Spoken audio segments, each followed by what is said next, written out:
So we're gonna have a race. Now, if you look in front of me, you notice we have these 2 tracks.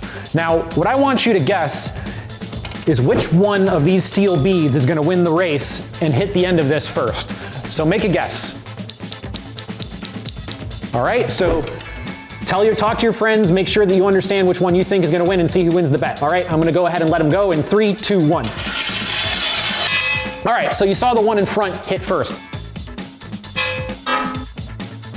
But why is that?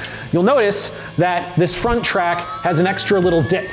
So when the steel ball is released, it gets accelerated to a higher speed.